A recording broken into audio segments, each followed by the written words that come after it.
11 को घटना भयो अमेरिकाकोमा जुन ट्विन टावरको अट्याक भयो त्यसपछिबाट अमेरिकनहरूले चासो दियो नत्र यो तालिबानहरू त पहिले पनि थियो अफगानिस्तानमा र त्योभन्दा अगाडि पनि उनीहरूले त्यहाँ शासन गरिरहेको थियो र मुख्यतः उनीहरूले 2011 को उसमा सेप्टेम्बर 11 मा 11 तारिक सेप्टेम्बरमा त्यसपछि बल्ल उनीहरूले आतंकवादी कहाँ छ भन्ने खोज्दै जाँदाखेरि ओसामा बिन लादेन अफगानिस्तानको तोरा बरा भन्नेमा छ भन्ने उनीहरूले सूत्रले पत्ता लगाएपछि अमेरिकनहरू त्यहाँ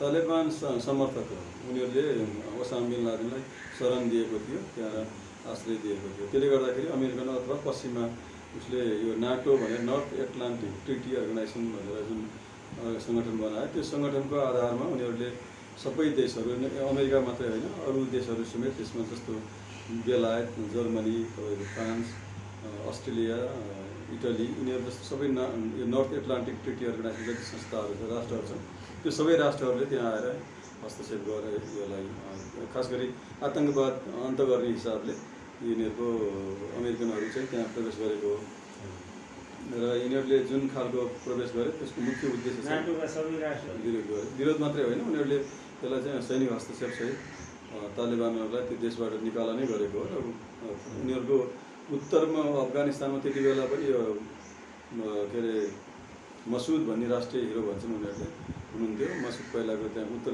अफगानिस्तान मात्रै सानो भएको पानसिर भन्ने भेटीको राष्ट्रपति पछि उहाँकै मार्फत उनीहरू छिरेर सबै अफगानिस्तानमा यो तालिबानहरूलाई धपाइयो तर त्यो धपाइसकेपछि पनि जुन अफगानिस्तानमा अमेरिकन सरकारले विकास राजनीति त्यसपछि खास गरी सामरिक महत्त्वको हिसाबले जुन धेरै लगानी गर्यो त्यो लगानीको तुलनामा कामहरू चाहिँ कम भएको देखियो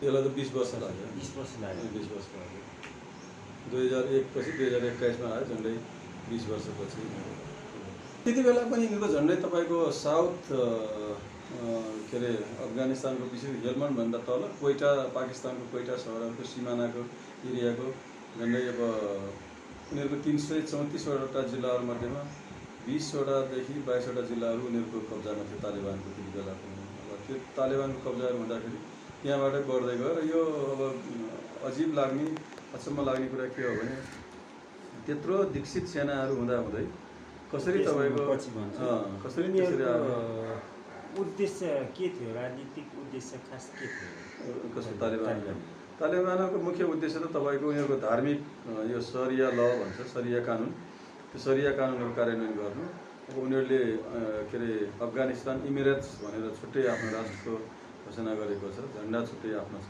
उनीहरू अब दीर्घकालीन रूपमा धार्मिक कानुनको आधारमा उनीहरूले भनेर उनीहरूको पनि अब धर्मको रक्षा गर्दै देशको विकास शान्ति सुरक्षा सबै कुरा गर्ने भन्छ तर व्यवहारमा त्यो शान्ति सुरक्षा भन्दा धेरै मानवाधिकारका कुराहरू उल्लङ्घन हुने अवस्था पहिला पनि थियो अहिले पनि हुन्छ र हुनेछ विशेष गरी महिलाहरूको बालबालिकाहरूको बारेमा एकदमै धार्मिक अन्धता छ त्यहाँ कट्टरपन्थीहरू हुन् यिनीहरू र यिनीहरूले दीर्घकालीन रूपमा मानवाधिकारको संरक्षण गर्न सक्दैनन् भन्ने चाहिँ लाग्छ आफ्नो धर्मभन्दा बाहिरको अरू धर्महरूलाई जस्तै स्वीकार्दैन 1% जति हिन्दूहरू छन् विशेष गरी सिखहरू उनीहरू एकदमै अल्पमतमा र असाध्यै दबेको अवस्थामा छन् हिजो मात्रै 2 दिन अगाडि मात्रै हिन्दू सांसद समेत त्यहाँबाट शरणार्थीको रूपमा भागेर इन्डिया पुगेको अवस्था छ अहिले हामीले देखिरहेछौँ काबुलमा एउटा त के अरे जुन दक्षिण यो महिला उनी त हिन्दू सिख सांसद हुन् उनीलाई गरिएको त्यो भएर धार्मिक अल्पसङ्ख्यक महिला तपाईँको बालबालिकाहरूमाथि चाहिँ असाध्यै शोषण र अन्य अत्याचार भएको छ इभन तपाईँहरूको जस्तै असाध्यै ठुलो नाम चलेको बिलाल सरवारी भन्ने बीबीसीको पत्रकार समेतले असाध्यै उहाँको ट्विटमा हेऱ्यो भने झन्डै 3-3.5 मिनटको इन्टरभ्यू छ मैले बाध्यताले देश छोड्नु परेको र आफ्नो एउटा बच्चाहरूलाई लिएर कुनै पनि एकजोड उहाँले लगाएको लुगासँग चाहिँ देश छोडेको अवस्था छ बिलाल सरवारी पत्रकार एकदमै वेल नोन बीबीसीको पत्रकार हो बिलाल सरवारी यो 2 दिन अगाडि मात्रै देश छोडेको अवस्था र अहिले पनि अब काबुल एयरपोर्टमा त्यत्रो भिडभाड छ मान्छेहरूले तपाईँको मतलब आजबाट या भोलिबाट अमेरिकनहरूले यो कमर्सियल फ्लाइटहरू पनि चलाउँछौँ भनेको छ। अब तिनीहरू लगेर कहाँ राख्छ? जस्तो टर्कीले आफ्नो ढोका बन्द गरेको छ, ताजिकिस्तानमा केही मान्छेहरू गएको छ, उज्बेकिस्तानमा केही मान्छेहरू गएको छ। तपाईँ त्यहाँ अनुभव पनि धेरैसँग अहिले अनुमान गर्दा कति % अफगानी देश छोड्न बाध्य हुने देख्नुहुन्छ? पर्सेन्टमा त मैले ठ्याक्कै भन्न सकिनँ अहिले, तर दिनमा तपाईँको 10 देखि 15 हजार मान्छेहरूले तपाईँको देश छोडिरहेको छ। मुख्यतः यो जलालाबादबाट हुँदै जुन यो उतातिर के अरे पेसावरमा जाने पाकिस्तानको, त्यो पहिलादेखि पनि त्यहाँ उ थियो। त्यसपछि केही शरणार्थीहरू इरानमा गएको छ हेरातबाट, र अरू चाहिँ ताजिकिस्तानको यो दुसान्बे एरियामा माथि पुगेको छ, कति भागेर भारत आएको छ। त्यो अवस्थाले त्यसपछिको अलिकति जुन पहिला दोभाषीको रूपमा काम गरेको मान्छेहरू अमेरिका, जर्मन, जुन देशको सेनासँग उनीहरूले दोभाषीको रूपमा काम गरेको थियो, उनीहरू सँगसँगै उनीहरूलाई झन्डै 2000 जति मान्छेलाई, दोभाषीहरूलाई उनीहरूले आफूसँगै लिएको अथवा शरणार्थीको अवस्थामा उनीहरूलाई शरणार्थी त अब पाकिस्तानमा छ, त्यसपछि इरानमा, त्यसपछिको केही ताजिकिस्तानमा छ, उज्बेकिस्तान र भारतमा। यिनीहरू चाहिँ मुख्य यो सीमाको आधारमा जोडिएका देशहरूको आधारमा बढी छ। र अब भारतसँग डाइरेक्ट सीमा नभए पनि उनीहरूले आफ्नो हिन्दू पक्षहरूको र अरूलाई शरण दिइरहेको छ। अब त्यसपछिको के अरे अब जुन अमेरिका, जर्मन, बेलायत जस्ता देशहरूमा जहाँ जससँग उनीहरू पहिलाको सम्बन्ध थियो, त्यो आधारमा पनि केही अलि उच्च वर्गको मान्छेहरू चाहिँ त्यहाँ पुगिरहेको अवस्था छ। मुस्लिमहरूले देश छैन त्यस्तो, सबै मुस्लिमैहरू हुन्, मुस्लिमले पनि छाडेको। जसले चाहिँ तपाईँको मुस्लिमभित्र पनि दुईवटा फ्याक्सन छ। एउटा तपाईँको अलिक कट्टरपन्थीहरू छन् जो यो तालिबहरूको पक्षमा छन्, जो उदार मुस्लिमहरू हो, त्यो उदार मुस्लिमहरू चाहिँ त्यहाँबाट देश छोडेर बाहिर गइरहेको छ, अथवा तिनीहरूलाई बस्न सक्ने अवस्था छैन। जस्तो उनीहरूको मानवाधिकार सुरक्षा छैन, स्कुल जान पाउँदैन, पढ्न पाएन, महिलाहरूले स्कुल कलेज जान नपाउने अवस्थामा, त्यसपछि त्यस्तो अवस्थामा बच्चाहरू भागेको अवस्था छ। त त्यसपछि अर्को अब काबुलमा केही लुटपाट हुन त पहिलेको तुलनामा थोरै तालिबान सुध्रिएको हो कि भन्ने अवस्था देखिन्छ, अथवा सुधारिएको अवस्था छ। पहिलाको जस्तो धेरै कडा चाहिँ कुराहरू गरेको छैन तालिबानले। तथापि अब त्यसमा विश्वास गर्न सक्ने कुनै पनि आधार छैन। विश्वास गर्न सक्ने आधार नभएकाले अहिलेसम्म जति सक्यो, यदि सम्भव भएर यो औकात र हैसियतले भ्याउने मान्छेहरू त्यो देश छोड्न चाहन्छन्। केही सुध्रिएको भने मानवाधिकार सम्मानका उनीहरूले के भनेको छ भने विदेशीहरूलाई हामी बाहिर जान दिन्छौँ भनेको छ। जुन त्यहाँ भइरहेको विदेशीहरू छ भने उनीहरूलाई बाहिर जान दिन्छौँ भनेको छ। त्यो हिसाबले त्यसपछि काबुलको राजधानी सहरमा हामी लुटपाट गर्दैनौँ र कसैले पनि नगर्नु भनेर त्यसको धार्मिक नेताले जुन खालको निर्देशन दिएको छ, त्यो कुराले र अघिल्लो पटक 2001 मा लिँदाखेरि उनीहरू त्यो बेला लुटपाट सहरमा तबाह मचाएको थियो। त्यो हिसाबले शान्त छ। अनि अर्को अहिलेको अवस्था के भने मिडिया प्रयोग गरिरहेको छ। उनीहरूले ट्विटरहरू, त्यो फेसबुकहरू सबै चलाएर कब्जा गरे पनि तुलनात्मक रूपले पहिलेको भन्दा यो के अरे सञ्चारको जगतमा उनीहरूको उदारता देखिएको छ।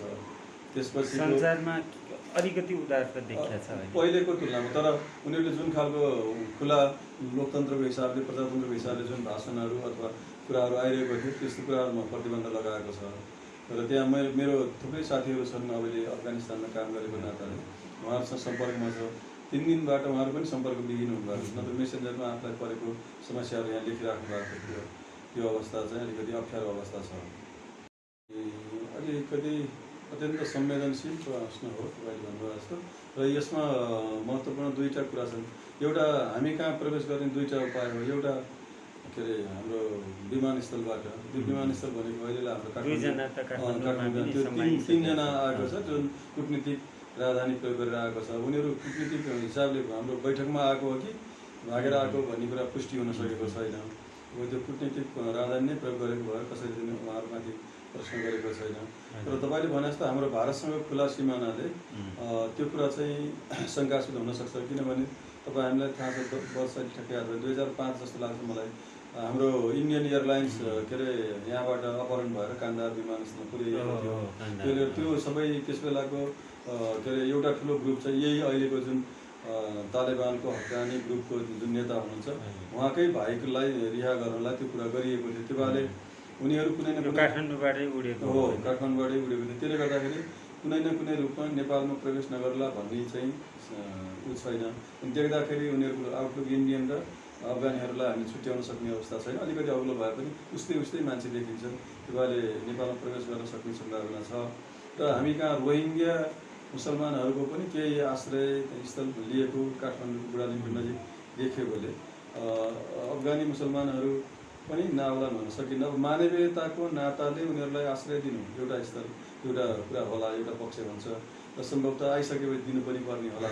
तर हाम्रो जस्तो देशले त्यो दीर्घकालीन रूपमा अफगानी शरणार्थीहरूलाई बेहोर्न सक्ने अवस्था चाहिँ नेपालको हुँदैन। त्यसले गर्दाखेरि अहिलेदेखि नै सावधानी अप्नाउनुपर्छ। दुईवटा कारणले, एउटा धार्मिक अन्धविश्वासको कारणले, तर यहाँ पनि त अलिकति केही उधार होला। तथापि हाम्रो आफ्नै अर्थतन्त्रको कारणले पनि अफगानी शरणार्थीहरूलाई हामीले चाहिँ दीर्घकालीन रूपमासम्म यो सम्हाल्न सक्ने अवस्था हुँदैन। त्यसले गर्दा यो सुरक्षा, त्यसले गर्दा दुईवटा देशको बिचमा, भारत र पाकिस्तानको बिचमा पनि यो दक्षिण एसियामा भू राजनीतिमा पनि कतै जानेर नजानेर हामी नेपाल पर्न सक्छौँ। त्यो बारेलाई भुटानी शरणार्थीकै त्यत्रो समस्या भएको थियो। भुटानी शरणार्थीको त्यत्रो 1 लाखमै हामीलाई त्यति धेरै वर्षसम्म लाग्यो। अझै पनि 7,000 कति 5,000-7,000-8,000 बाँकी रहेको भन्ने सुनिन्छ।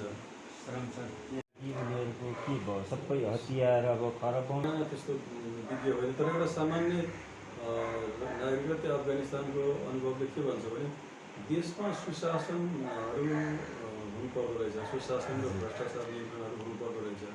र त्यहाँ अब यो अमेरिकाको सेनामा, तर उनीहरूले छोड्न लागेको त 2 वर्ष अगाडिदेखि नै यो प्लान थियो। यो त आजको मात्रै एक्जिट उहाँले छोडेको, त्यसरी भागेर भियतनामको वार जसरी छोडेर हिँडेको होइन नि त। उनीहरूले त वर्षौँदेखि एउटा एक्जिट प्लान, बहिर्गमन रणनीति बनाएर अमेरिकन सेनाहरू निक्लिएको हो, उनीहरूले जानकारी गराएर पूर्व सूचना दिएर गएको हो। तर त्योभन्दा महत्त्वपूर्ण कुरा के रहेछ भने सेना अथवा प्रहरीहरूलाई आफ्नो नेताहरूको, आफ्नो अथवा राष्ट्र नेताहरूको मनोबल उच्च राख्ने तरिकाहरू भर पर्दो रहेछ। त्यसमा महत्त्वपूर्ण कुरा जस्तो उनीहरूले तलब भत्ता समयमा पाउनु पऱ्यो, उनीहरूको लजिस्टिकहरू, तपाईँको लुगा, उनीहरूले औषधि, तपाईँको लजिस्टिकहरू जुन हाम्रो वारको लागि, लडाइँको लागि चाहिने लजिस्टिकहरू, त्यो कुराहरू सबै हुनु पऱ्यो। अब नेताहरू भ्रष्ट छ अनि उनीहरूले चाहिँ समयमा आफ्नो परिवार, आफ्नो नातावादहरूको लागि मात्रै काम गरिरहेको छ। र अब दुर्भाग्य भन्नुपर्छ, त्यहाँको त्यत्रो विद्वान अशरफ घानी जुन राष्ट्रपति हुनुहुन्छ, उहाँ विश्व ब्याङ्कको पनि पूर्व त्यत्रो कर्मचारी हो, उहाँले जस्तो राष्ट्रपतिले देश छोडेर गएपछि त्यो सेना कसको लागि लाग्यो? जुन राष्ट्रको राष्ट्रपति नै तपाईँको मोरल रूपमा स्ट्यान्ड लिन सक्दैन भनेपछि सेना लड्ने कुरा हुँदैन। त्यो भएले अफगानिस्तानको सिकाइ के हो भने सेना प्रहरीलाई सधैँ राष्ट्रको नेताहरूले अथवा हाम्रो ब्युरोक्रेसी, प्रशासन यन्त्रले उच्च मनोबल बनाइराख्नुपर्छ। उच्च मनोबल नभएपछि उनीहरूले जब आफ्नो जीव धनको सुरक्षा हुँदैन, आफ्नो परिवारको लागि सुरक्षा छैन भन्ने महसुस भएपछि आफ्नै भूमिको लागि लड्ने, उनीहरू पनि अफगानी नै हुन् तालिबानहरू भनेर त्यहाँ भनिन्छ। नाम नलिँदै पनि छिमेकी राष्ट्रका केही सेनाहरू पनि त्यसमा घुसपेठ छ भन्ने कुरा भनिएको छ। र त्यसको लगत्तै अब एउटा जियो पोलिटिक्स भनिरहेको छु मैले, त्यो के हो भने चिनको जुन सरकारसँग त्यहाँको तालिबानको नेताहरूको भेट भयो, त्यसपछि एकदमै लगत्तै त्यसको झन्डै तपाईँको 2 हप्ताभित्रैमा काबुलसम्म कब्जा गर्यो। अब कान्दाहार र तपाईँको यो कान्दाहार र एउटा हेरात सिटीमा केही लडाइँ बाहेक बाँकी तपाईँको उनीहरूले जलालाबाद जस्तो महत्त्वपूर्ण सहर हो त्यो जलालाबाद काबुलको लागि, त्यस्तो सहरमा समेत उनीहरू नलडेर हिँड्यो। तर त्यो भए पनि उनीहरू काबुलमा प्रवेश गरिसकेका थिएन, काबुलमा रोक्न सकिन्थ्यो। काबुलमा रोक्नुको सट्टा अब अशरफ घानी राष्ट्रपतिले छोडेर, देशै छोडेर चरणमा दुबईमा उनीहरूको यो के अरे युएईमा अमेरिकन सेना अथवा अमेरिकन उसको के अरे कूटनैतिक नियोगका प्रमुखहरूसँग र विशेष दूतसँग त्यहाँ तालिबानहरूको बैठकहरू भइरहेको थियो। उनीहरूको एउटा के अरे अघोषित समझदारी के हो भने त्यहाँको सेना के अरे त्यो अमेरिकन सेनाहरूलाई सुरक्षित बाहिर जान दिने भन्ने नै उनीहरूको रणनीति थियो। त्यो भएकोले अब सेनाले छोडेको, अमेरिकन सेनाले छोडेपछि उनीहरू भागेर गएको होइन, उनीहरूको बहिर्गमन प्लान अनुसार जाँदै पनि अहिले पनि तपाईँको काबुल एयरपोर्टको लागि त 500 सेना छ, तर फेरि अहिले 6,000 जति सेनाहरू बढाउने भनेर अमेरिकनले राष्ट्रपतिले घोषणा गर्नुभएको छ। तर दुईटै देशको अहिले बेलायत र अमेरिकाको चिन्ता के देखिएको छ भने त्यो कतै अफगानिस्तान चाहिँ आतङ्कवादीको क्रीडास्थल नबनोस् भन्ने खालको चिन्ता छ।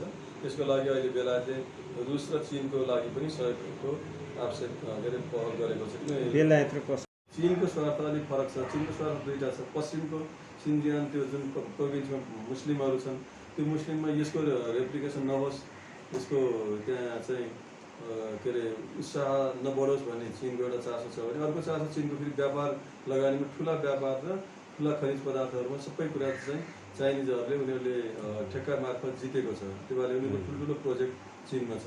र अर्को तपाईँ हामीले सुन्ने गरेको BRI बेल्ट एन्ड रोड इनिसिएटिभको जो सिल्क रोडको मुख्य बाटो चाहिँ तपाईँको पामिरको पठार भएर जुन जाने बाटो हो त्यो चाहिँ अफगानिस्तानको बाटो हुँदै ताजिकिस्तान भएर जुन तल पाकिस्तानको बोर्डरबाट तपाईँको जुन समुद्रसम्म छिर्ने बाटो त्यो BRI को पनि यसको चासो छ भने रसियाको चासो चाहिँ अब फरक हो। रसियाको उसको सिमाना देश हो र उनीहरूले पनि वर्षौँ लगानी गरेको देशको कारणले रसियाको चासो भन्ने कुरा स्वाभाविक भयो। तथापि सबभन्दा चुनौती अहिले चाहिँ अब नर्थ एटलान्टिक यो नाटोका सङ्गठनहरूका राष्ट्रहरूलाई नै बढी चाहिँ महत्त्वपूर्ण चुनौती हो यो। इन्टरनेसनल टेन्डरमा अब सबै चाइनिज धेरै जसो इस्यु हुँदो रहेछ कि धेरै अहिले उच्च ओहदाको मान्छेहरू देश छोडेर भागिदियो। जुन अर्को देशको नागरिकता हुँदैन थियो अथवा अर्को देशमा उनीहरूको बिजनेस व्यापार हुँदैन थियो जसोतसो त्यो देशको सुरक्षाको लागि एउटा राष्ट्रवादको लागि बसेर लड्थ्यो नि त। अहिले पनि तपाईँको अवसर पाउनु बित्तिकै भागेर हिँड्छ। अब अहिले ठुल्ठुलो नाम चलेको तपाईँको प्रशासकहरू, सेनाकै सेनापतिहरू, तपाईँको पूर्व मन्त्रीहरू सबै देश छोडेर हिँडेको छ। जुन तपाईँको धेरै जसो एयरलाइन्सबाट जहाजबाट जान सक्नेहरू त्यो पहुँच भएका मान्छे मात्रै छ। अब उनीहरू जुन तपाईँको पहुँच पुग्दैन उनीहरू पाकिस्तान र इरान जान्छ। अनि पाकिस्तानले त झन् अझ एजुकेसन शिक्षासम्म दिएको छ, इरानले त त्यो पनि दिँदैन।